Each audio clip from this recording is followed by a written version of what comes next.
Oh, hallelujah, sasambahin mo. Hallelujah. As one family, we say, in the name of the Father, the Son, and the Holy Spirit. Amen.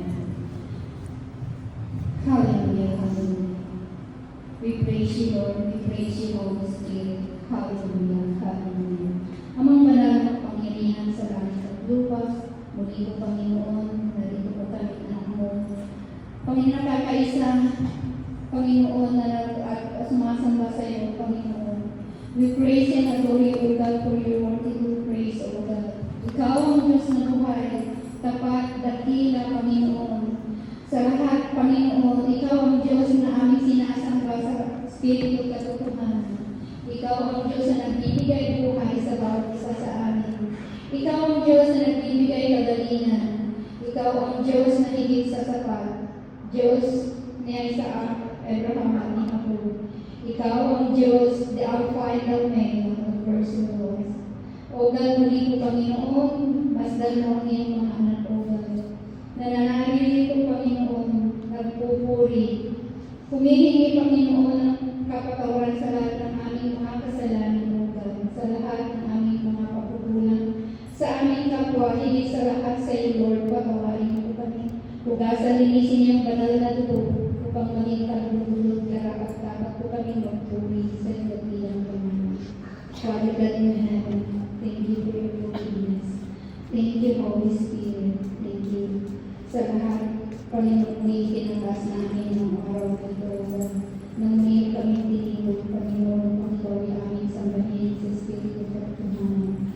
Lord, itinakas namin ang gawain mo ngayon namin.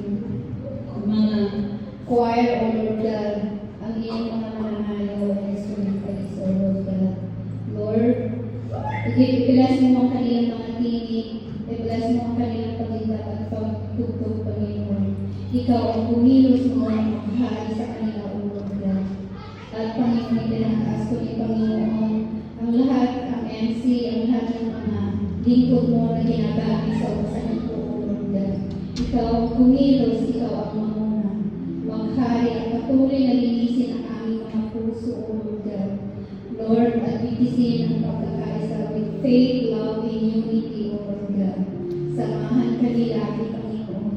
Lord, itinakas namin ang iyong lingkod na sinubo upang magpahayag ng iyong salita. Sister Grace Kailan, O Lord God. Gamitin mo siya ang iyong lingkod. Pahiran niyong langis ang kanyang labi, O God. Upang may pahayag po niya, Panginoon, ang iyong salita na ayon lamang sa iyo, Panginoon.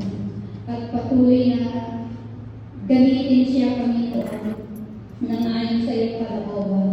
Itinataas namin ang lahat ng mga lingkod mo, Panginoon.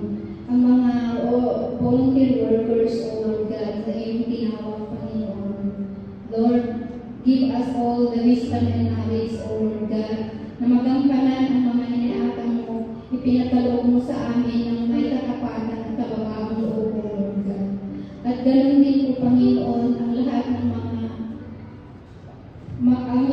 mga attenders, O Lord God. Lord, patuloy mo rin po silang kahit at pautuhin dito, Lord, at i-bless ang kanilang mga buhay.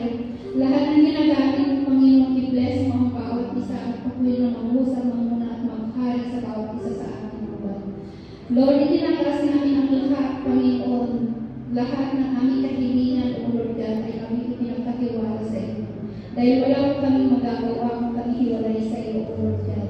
Ang lahat ng kaganapan ng buong hapon na ito, O Lord God. Kayo ang kumilos mamuna at maghari. Holy Spirit, take in charge and take control of us always, O Lord God. At ngayon pa lang po yan, ang tinapot namin pinapasalamatan at katugunan ng aming mga kahilingan with the intercession of the Blessed Virgin Mary. To God be the highest glory. In Jesus' mighty name we pray. Amen. Amen.